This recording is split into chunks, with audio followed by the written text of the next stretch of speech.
Hi, my name is Ms.E. I'm a clinical social worker. I support GYRL because I believe in supporting women and men in fighting against violence. 1 out of 4 girls are sexually abused and 1 out of 6 boys are sexually abused, just to give an example of how rampant that is. And that doesn't even include emotional, physical, and mental abuse that can happen to anybody in any neighborhood, and it does. It can be Mission Hills or it can be the inner city. We have to stand up and take a stand against violence so that our children can grow up to be healthy, happy, normal adults.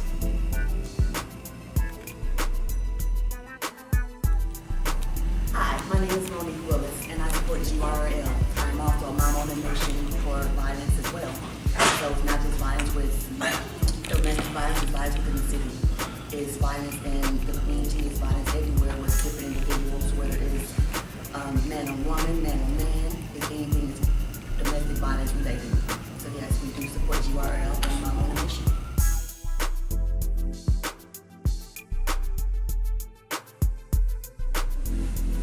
Hello, I'm Terrence Williams with the Music and More Foundation, and I support GYRL. I believe their website is gyrlplease.com. And their main project, I wouldn't even call it a project, their mission is to stop abuse, not only here in Kansas City, but abroad. And that's why I support it.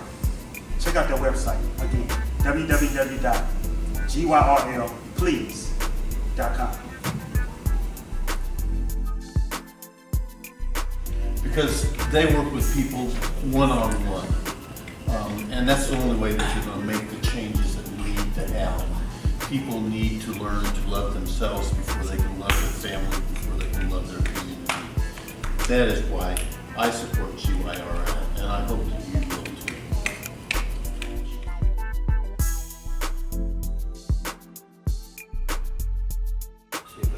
Okay, my name is Mr. Lauren Reed, and I'm here to support GYRL because I want to get a better understanding of what abuse is all about towards our sisters. I have 2 daughters myself, and I want to be able to help move this movement to another level and help make this place a better place to be.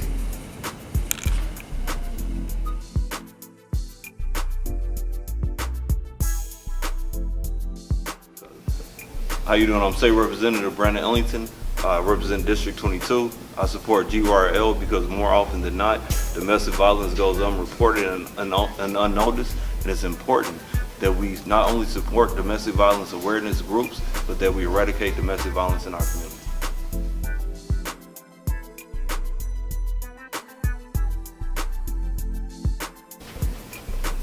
I'm Marlo Garlington. I represent the Best Damn Comedy Show Ever, and we're here supporting Girl, Give Yourself Love, because love is the key.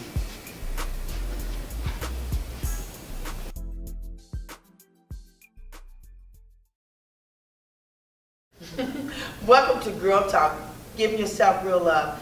I'm your host, Ms.E, and my co-host, Marlon Garlington. Hello, how's everyone doing? We're here today to have a discussion, and the topic is real talk. And we have a few people here on the panel. We'd like to introduce everyone. Hi, I'm Monique Willis. I'm Mom on a Mission. This is Zoe. She's the honorary chair of Mom on a Mission. I'm Bishop Caldwell with Community United, Stop Killing the Peacekeepers. I'm Mr. Lauren Reed, a community activist here in Kansas City. I'm Ms.E, clinical social worker with Inspired Minds Kansas City to bring quality mental health care to the inner city. And I'm Ms.E, the founder of GYRL, Give Yourself Real Love.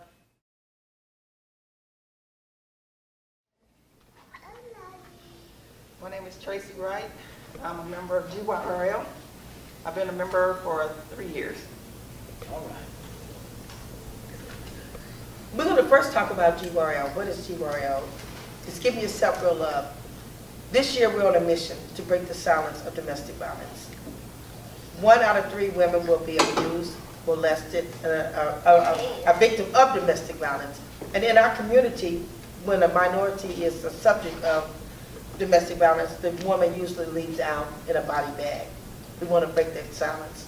We want to heal our community and empower the men and women of our community with resources that would help to go to the next, take them to the next level. So today we're going to do some real talk. One of the things I want to talk about is the role that the men play in society, especially right here in the urban core. We're talking about a value system. Where did we drop the ball that the men no longer respect women? It doesn't matter what age, they're not respecting their mothers, they're respecting their daughters. When did this happen? Let's talk about that. You know, I think one of our biggest problems have been men not being in the households themselves. You know, they're kind of stepped outside of their roles within the household. We have a lot of mothers raising families, single mothers raising families. And I give it to the mothers who are raising families. But it's kind of hard for a woman to teach a man how to be a man. They can do the best job that they can, and they do a great job at it. But it is that man that needs to, the Bible even teaches us that iron sharpens iron. Men need to train other men how to be men. And what does that really mean nowadays? Does it mean that you're dependent on a woman to take care of you? Wrong. It's a man's responsibility to take care of his household, take care of the wife, take care of the kids, and we have to learn to get back to that. Well, like you said, first of all, the male, is head of the household, and he gets his direction from, spiritually. So if he isn't going in the right direction, then he can't lead a household, especially, like you said, if he's not even there in the household. So growing up, you're already broken because you don't have the correct leadership from beginning, from birth until while you're learning. Kids learn at such a rapid pace that if you don't have someone in there at those early stages teaching them, and they're getting everything from media, TV, social media, newspaper, even the streets, the neighborhood, the schools, where other kids are at, and they're just soaking up whatever. And if you don't have someone there giving them purpose or giving them guidance, then they're lost in the very beginning. It's hard to get them back. Ms.E? Well, first of all, I think it all starts with one knowing his purpose. And what's happening is that we as young boys are not being told what our purpose here is. Once we understand or come into knowing our purpose, then we can move forward into being a positive person. So I remember growing up with my mother, she never sat down and told me I was the man of the house. I was to be a child, I was to do chores, I was to have the house clean. She worked 2 jobs, but I was never classified as the man of the house. And so when women tell their young boys, and I think that this is where we're going to go, and we're going to get down to it right now. And we're going to talk about what is the purpose of a man. We hear so many things about, this is what I think a man should be. Society says a man is this. I have a real issue with this. So I think that you said it, Marlo, that, and you too, Bishop, we brought in religion. Are we saying only religious men should be able to father a household? What happens to the ones that don't practice any religion but has great spirituality, but just not boasting about it, because we know lately that the churches have been in trouble with the molestation of children and the issues that's going on there. And so church is no longer the safe haven that it has been. It was, as we known it growing up, we had much respect for the church. Now the church has open homosexuality. It has open abuse, molestation. It has abortion rights. Everything that we thought about spiritual that was against God's will. So I want to know, how does a religious man versus a man that's not religious govern his household? And what makes him better than the person that doesn't go to an organized church? Let me address that to begin with, because one, because it doesn't matter if it's religion in a church or out of a church. A man is a man. And just because a church is having an issue does not mean it takes away from the total picture. Because there are different other religions. There's schools that have those same issues themselves. So I wouldn't get so much to say it's the church responsibility. The responsibility really starts at home. That's where the responsibility starts, in that family dynamics. You know, with that being said, is we have to look at what society says a man is today compared to what we are supposed to look at as a man. Because even though society has changed a lot, that don't make it right. Society might say, okay, it's okay tomorrow to go over here and kill this person, but that still doesn't make it right. Well, society now says a man can wear a dress and pantyhose and be happy with it. So it's not so much what society says, but how do you define yourself as a man? What makes you define yourself as a man? Well, I consider myself a man because I go by spirituality, right? In the Word, you know, a man gets his guidance from, you know, the Lord or whoever he believes is his supreme being of that sort. Other than that, where can I get my guidance from if the woman is my help me and I'm guiding her and my family? Where do I get my guidance from? So I go by the Word. I go by, you know, what I learned throughout my upbringing in the church and just watching other men that I feel are good leaders in our community and our family and so forth. And I think that's what we talk about, and we forget so much that what we see is what usually what we become, what drives us, you know, to become. When he says he's seen a man, you know, he watched men to walk into his manhood. And in my life, I believe that we have to see what's out there to want to become that. But what happens when you have someone like Lauren that comes from, where most of us come from, a broken home and had different issues? I think his mother married multiple times and had different individual men that he would have to look up to. Correct, that's right. And so what I learned to do was, I looked at every time my mama put a smile on her man's face, whoever was her man at that time.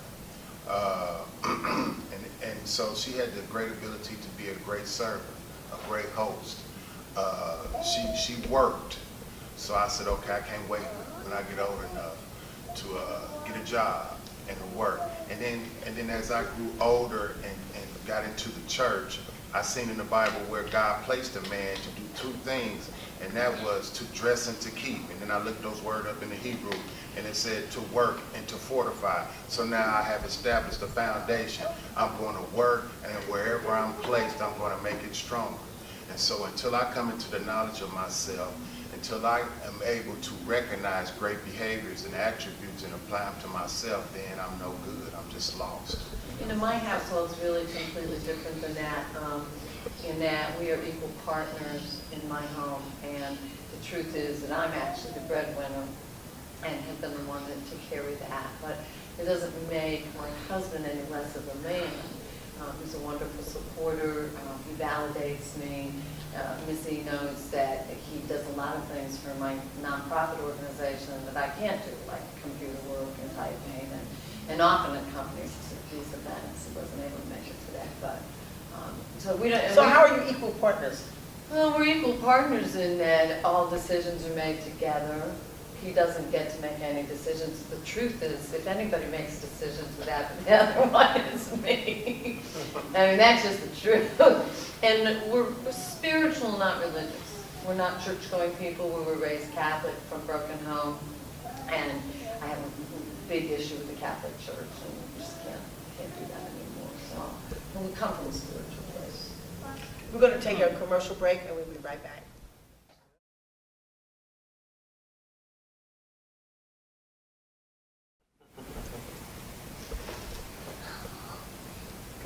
Welcome back to GYRL Real Talk. We're going to start off where we left off at. We was talking about the man's responsibility. one of the things I heard you say, Nestle, that you and your husband was equal, but I think that it wasn't equal in pay or equal in responsibilities. It was equal how you divided your house up. And do decisions, right? Do decisions with it. And I don't know what everybody's status is on this panel, whether you're married or single, or married, single, I'm married. Married this week. single. Married. Separated. Okay, and I think that, and I'm single, I think that when we look at and been single for a very long time and raised my child as a single parent, but one of the things that I realized as a single parent, that I could not walk him into manhood. I could introduce him into manhood, but I couldn't walk him into manhood because I started hearing other women's conception of what a man is, and they were spreading it to their children, whether they had a bad relationship with an individual, or they started putting that out on their child, well, a man's no good, or a man's going to lie, a man's going to steal, a man's going to cheat. I personally don't believe that all men cheat. I don't believe that all men are bad. I believe that sometimes unhealthy people get together and have an unhealthy relationship. And I want to talk about domestic violence because this is where we're at. A lot of times in abuse, and I say domestic, which I mean abuse and violence, I don't mean just in a relationship where you're fighting, because sometimes we can do silent fighting.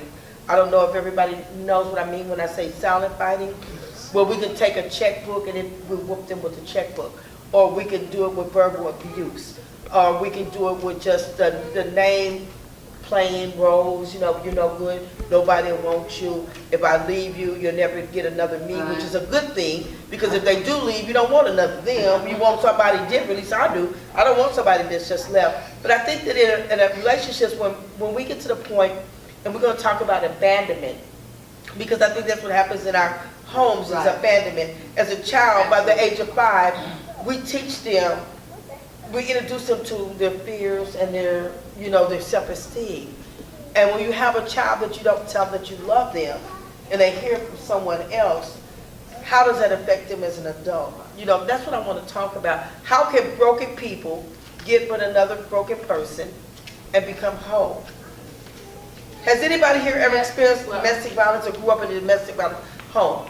Yes, I have. I witnessed it firsthand. A lot of times, growing up watching my mom and her different relationships with men and boyfriends, she would initiate the abuse by smacking the man. That's common.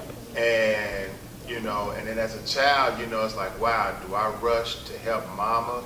I know this man is way bigger than me, but mama's wrong right now because you don't put your hands, even she told me, don't put your hands on others, but why is mama hitting? So I had to do as a child a lot of self-evaluation, believe it or not, at the age of 10, but see, that comes along with having a lot of brothers and a lot of sons. I call my son, you put your hands on me. See, that's a lot of things that's going on in life. And I think that puts us in danger is when we decide to bring our children into our relationship, because no boy wants to witness his mama getting beat. Well, no, they end up, sometimes they're not respecting women in general. And I think that's what's happening now. When, in the very beginning, we talked about where did we drop the ball at. Well, And then when a boy doesn't have respect for his mother doesn't know how to respect her home, then this passes on. We got to take a short break real quick. We'll be right back. One of the reasons anxious that the violence is. Welcome back to Girl Talk. And what do you mean I was feeling some kind of way? Because you said, okay, we're going to have to go through it. that was off there, we're on air now. Well, but I mean, off air, on air, you know what, when we talk about domestic violence, I do feel some kind of way because it makes you recount on It's things, hard your for me. past, It's you know what I'm hard saying? for me. It makes you go back to your past Yes. and we think about things that might have, I'm sorry, but are we having double talk? Well, yeah, they're trying to get into the conversation. See, yeah. Well, here, I know my sister here was about to say something, but she got cut off with your feelings. Well, I'm just talking about that sometimes women will initiate the abuse because they're anxious that it's going to come and they want to get it over with. And that's why they'll initiate it to get it over with. Well, you know, even with that being said, abuse starts before it even hit. Absolutely. And that's what I look at a lot of time points. You know, I know we talk about women being abused a lot of time points. Let's just throw the whole pile on the table to begin with and go with reality. Abuse will sometimes be coaxed out of a person. And what that would do is, like, a lot of times points we'll see women get into men's face and say, you better not hit me, you better not hit me, and actually taunt them into doing something. Like when you talked about your mother making the first move. But even before she did that, it started with the verbal, with the belittling. Right. And men have a strong problem, and I can admit this as a man, we have a strong problem in choosing our words. So we will take that feeling and press it down and press it down and press it down. And then after a while, after they've been yelled at, screamed at, and, I hate using the word nagged at, and things of that nature. And then when that final touch comes from the woman, because they haven't been able to express themselves and don't know how to express themselves, because they were never taught how to express But themselves. see, that They goes blow back, up. that goes back to what we said from the very beginning. Wounded people find wounded people. Because a healthy person knows that before it even comes. You know, you don't just get with a person and they change overnight. No? Unhealthy people know where unhealthy people lie. We'll be right back.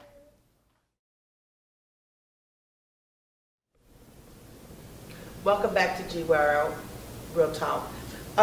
We talked about domestic violence, but I think that we need to talk about why it's so personal with some of us. And if some of y'all don't mind sharing, I want to start with the men first, and let's talk about it. And let's start with Lauren. You know, domestic violence. Why are you so passionate about breaking the silence? Because as a child, I was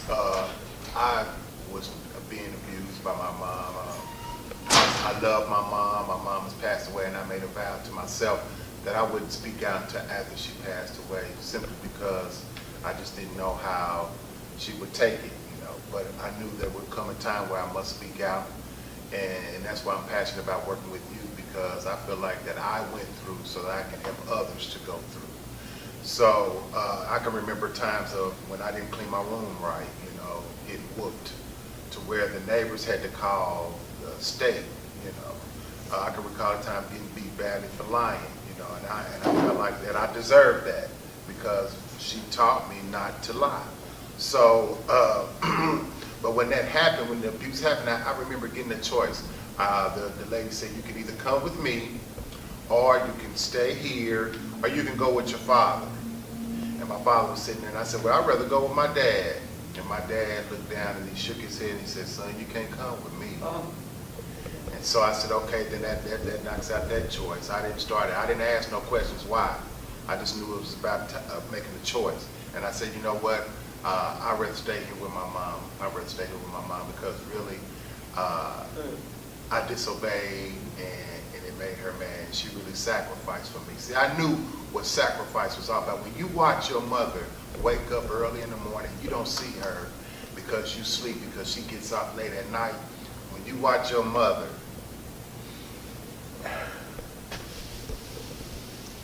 See, I think this is one of the effects that we have when we talk about domestic violence, how it bothers us and it stays a part of our personality for all our lives. And I commend you for speaking out and breaking the silence and loving yourself enough to want to make a difference with your children, your wife, because I know it has to affect you. And we'll be right back. Single father, it takes two. It takes a village. It takes a whole village. You ready? Welcome back to Girl Talk, Real Talk. We're in a segment part now that most people don't want to talk about. We're talking really about self-experiences with domestic violence. And you know, a lot of times people ask me, Ms.E, why are you so passionate about it without getting personal? All I would share is a part that my own experience with domestic violence, where I was the perpetrator to myself. And I think self-hate is the worst part of it. I had just had my son, and a part of it, one time I was mad at his father. And so Brandon came in there at the right time, and I hit him. it felt good. I kept hitting him more and more. I started feeling a release, like an adrenaline coming out, you know what I'm saying, boy, but by the time I got through and he turned around, he had whips all up on his body. I mean, he was messed up. It looked like somebody had been in the battlefield. But the more I was hitting him, the better I felt. But I was really angry at his father. Transferred to that. You know, it transferred it to him. And that night, I got down on my knees and I asked God to help me break this cycle, whatever I was feeling, because I thought I was going crazy. Yeah. And I made a promise that I would never, ever hit him in my anger again. Because when you're angry, you don't think. Yes. You don't think, and you know, and I was so embarrassed if Child Protective Services would have came, they would have took him away. But my son turned to me and he came to me that night and he says, Mama, I love you. What kind of message am I sending to you, beating you, and you love me? And so I don't want people to think that love comes with a heart. Right. Love doesn't come when you're beating somebody. Love comes when you can withhold that war, you know, rap, you know what I'm saying? That slapping don't mean I love you. Correcting you and showing you the way means I love you. Yes, it And does. you know what I'm saying? So we have to get away from that thing as a little girl. You pull my hair. He likes me because he's Did she pulling just my abuse hair. you? It starts, you know what I'm That saying? seems like abuse to me. It is abuse, but I'm just saying that's how it starts as a child. And so we have to start telling our children, if he hits you, that don't mean he like you because he's hitting No, you. no. That means he wants to hit you because domestic violence starts with trying to push the boundaries to see how far I can go. That child, when they do that in school, where the guy, the kid hits the girl, or the girl hits him, because that's the only way that they've been taught how to get That's attention right. from each Right, other. right. We need to learn other ways to communicate. Something that you said earlier, we're going to go back to it just for a quick second, that you said earlier about, you know. Hey, young man, let him run the camera. Welcome back to Girl Talk, Real Talk. We've had some exciting segments, I think, that are breaking the silence. It's kind of put you in a kind of slumber mood. But I want to talk to the ladies because we're talking to the men, and I want to know what the ladies are, what we're dealing with, and domestic violence and the issues, and why we do what we do, and why we fight so hard for change, you know, or empowering ourselves, because it's not just about domestic violence, but when you break it down to self-esteem, you know, growth, and raising our children, I think we have a common bond there that we want to do better. In order for us to do better, society has to be doing its part. And I'm going to speak with Tracy. Tracy does a lot of stuff, interesting stuff. You know, from culinary arts to being a legislative aide, political. Let's talk politics for a minute. What have you seen as women not being involved or disengaged from the political scene? From the political scene, like you said, it's more of a male-dominated thing. Even when I'm at the House of Representatives down there working, I see that even when the women want to speak, they're not given that opportunity to speak. And when they are speaking, they get shut down on the floor as well, because it's like they don't want to hear anything from a woman's perspective on that level. So if we get more women into politics, I think that would just be great. And that would even have more issues such as healthcare, which Yeah. goes into the mental health Mental issue. health. You know what I'm saying? So we don't have women advocating for women issues, family, because women are more into family issues. So it used to be more into family. Do you think that that would put a broader light on issues such as changing the terminology of domestic violence? Definitely, because sometimes you hear men speak about, like they have the incident with rape, and they talk about the way they put rape like it's okay Right. to do, and it's not. When you hear that coming out of a politician's mouth, that kind of lets you know that they're just not there. Something's missing up there. I think it was a Yeah, statement they're that disengaged. a statement was made about rape as long as it doesn't produce a baby or something. Right. Oh, no, That- it was really stupid. It was if a woman was legitimately raped, she couldn't get pregnant. Yeah, something like That that. was Todd No, what you're Aikens. talking about is a politician came out and said, if rape produces The a baby. baby, it's a beautiful Right, yeah, yeah. Right. Oh, that's a different one than I was thinking. Yeah. But you know, that comes back from slavery, because a lot of our Sure. forefathers came out of rape situations, you know, because the slaves were raping men and women. We seem to sometimes think it's only the women, Right. but our men were raped too. And I think if you kind of say rape was a beautiful thing because it produced us, but we're talking about legislation, that's not cool. Right. You know, and that's why I think that women should get involved in the political scene so we can start advocating our needs. And as black women, we really need to get involved because we suffer the most. You know, when we talk about comparing our home life to your home life, even if yours is really, really screwed up, ours is worse. Of course you it know, is. you I know. don't, for a minute, disagree with that. I grew up privileged, there was no doubt about it, it was screwed up. But we had a house at the lake, with 8 bedrooms, you know, we had a boat, we had a lot of stuff going on. But it doesn't mean I didn't get neglected and abandoned either. See, when you say a house with a lake, we're thinking our Charleston ran over. You know, our best. There's no lake where we live at, Right. really. Right, no, I understand So that. we're thinking about things that are opposite. When you said I was abandoned at home with 6 brothers and sisters, we're abandoned at home with 6 brothers and sisters with no lights, gas Right. out. I and know, but I to know. know that you're privileged and to know that this is a way of life. Right. So I want to talk when we come back to you, Abby, about coming into the urban core, knowing that you're privileged and what you see as a disadvantage. Because when you have this and you see this, you know what you see. Absolutely. But when you see this every day, you don't know what you see. Absolutely. So we'll be right back.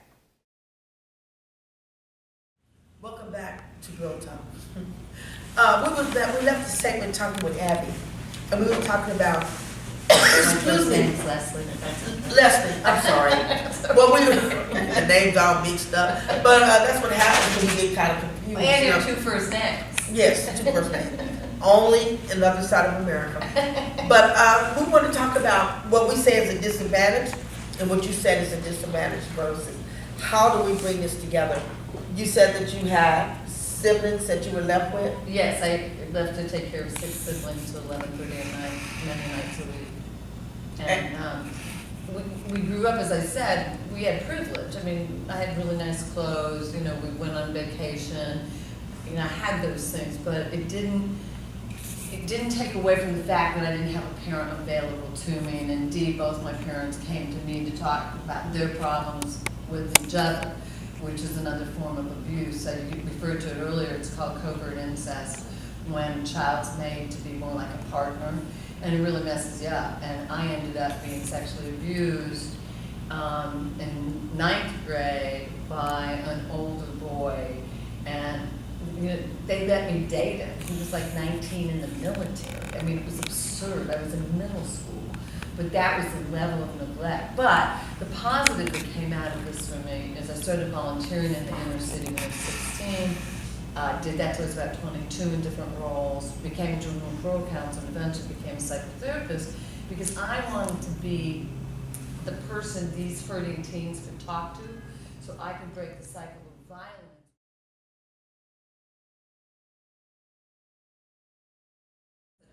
Myself. So even though I grew up with my dad being a lawyer and my mom being an RN, that didn't take away the damage that childhood created. But do you think that you picked minorities because through where the cycle that they're in, that you could share your hurt and your neglect without feeling judged?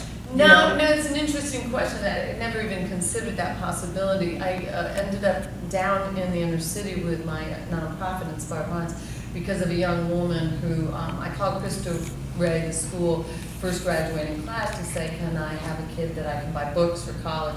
I get this young woman, and she calls me a couple of years later and says, can I come talk to you for therapy? And I said, sure.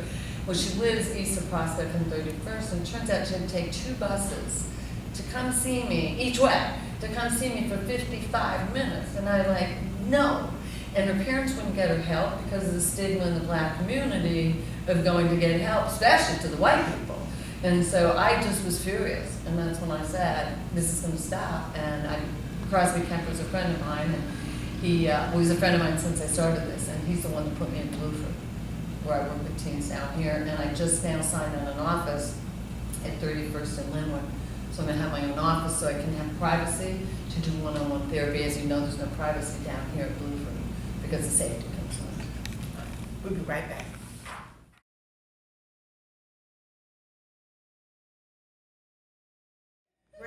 Great.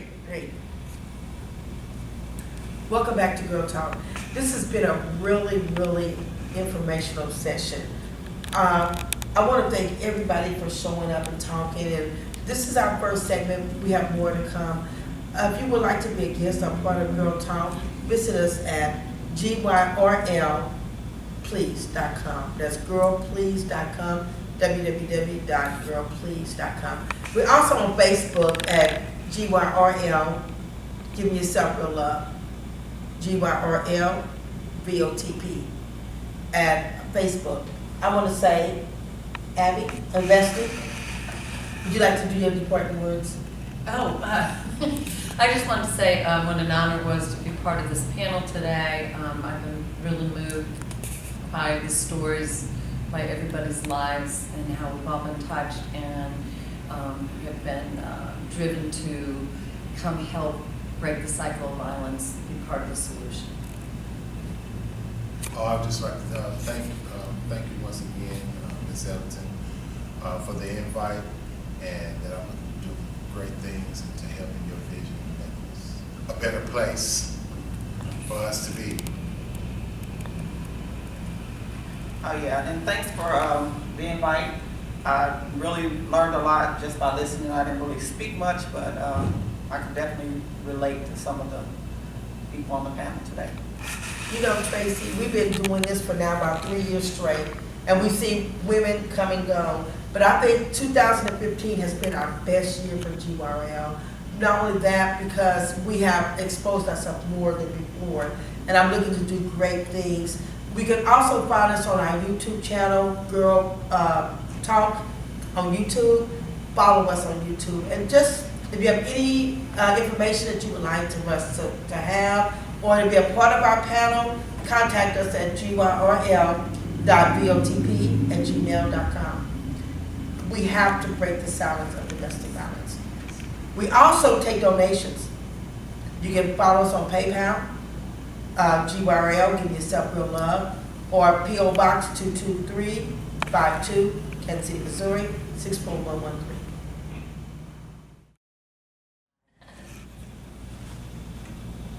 Welcome back to Girl Talk. I've been your Can you stop there? That's what somebody told me one time. What? That's what training was. I never understood why people put glasses on top of their head. Nobody can find them. You forget. Can you send that to stand up on? Oh, let me take that picture. Those chairs in. Will you take those chairs in away? I will use that. Okay. Now your glasses are reflecting the light, or is that your head? Something bouncing. You get that bounce? I got that bounce. Almost knocked me out. Wait a minute. Don't do no bishop talking. Why do I get the disclaimers? Because y'all, Why do I look? I'm the shortest one in here. See, I'm not gonna take no abuse off you. I'm not taking it. go a I'm not taking long it. time. You be forgetting what you're here for. You know what I'm saying? You be something. Damn. Okay, so Thurman's our audience. So Thurman, when we come in, we need you to go. That sounds like abuse to me. And then do act like, and Thurman, act like you got 4 or 5 hands. You know, stand up, go, yay! Can you put them like in 4 dimensions? Okay. Ready? All right, don't forget to break it up in segments. No long hours of recording, because it's hard to chop We need up. you to show us. We need you to show us 3 minutes, 2 minutes. Well, I'll know when it's ending when you say, thank you for tuning in to whatever. You're still recording, right? Yep. Good. You still recording? It's girl. Can we start all over? You messed start over. You messed it all up. Well, you didn't tell me to take the boots to the boots with it. Hey, young man, let him run the camera. Wait. I didn't even put a finger up a nut. Before we end this segment, I would like to say thank you to everyone that came because it was great, you know, our first time doing this. But I would really, really like to shout out to one of the organization that has been one of our top producers, and that's Music and More Foundation. It's a foundation. Terrence Williams, you know, he's the founder of the Bold Poets, the Bold New Poets. But Terrence and Music and More Foundation has done so many promotional things. So would everybody just say thank you, Thank Mr. you. Williams? Mr. Thanks, Williams. Terrence.